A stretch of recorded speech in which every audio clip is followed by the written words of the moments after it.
Jonesy and Amanda. Jam Nation. Very interesting story here. An Australian living in New York City has become the target of a merciless online bullying campaign because she's selling sushi. And the problem is she's white.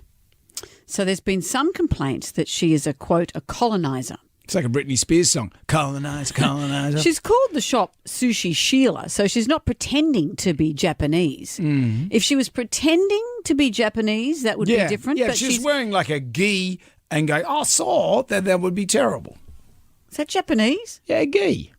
What's a gi? I don't know. It's a Japanese thing. It's like the Kung Fu outfit. That's not Japanese. Oh, God. Well, If she's getting cancelled, how are you going to go? Remember Jimmy Barnes used to wear their No, headband? she's not doing that. She said, and as she says, she sells Australian-style sushi, including teriyaki chicken, spicy tuna, avocado, the things that have been a fusion, I guess, throughout all these years. Fun fact. Do you want a fun fact? Sure. The California roll was invented in Australia. See, and we there do you the go. long sushi. No one else in the world does the long sushi, apparently. You know how we have the long roll? Yeah. Well, she's been accused by a particular chef of cultural appropriation. He says, if you don't see why this is a problem, you are the problem. And one of his followers has said, the contradiction and cognitive dissonance is maddening. So who's this guy, though? Oh, he's a chef. And where's he from? North Carolina. So is he a white guy? He's not a white guy. I don't know. He says here, this is what he has said, the last thing anyone needs, a blonde-haired Australian white woman appropriating Japanese cuisine.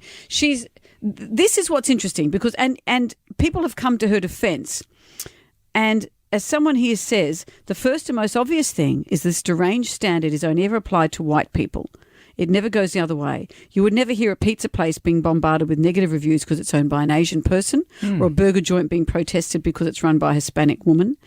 You'd certainly never hear anyone telling a black chef what sort of cuisine he or she isn't allowed to cook based on their race.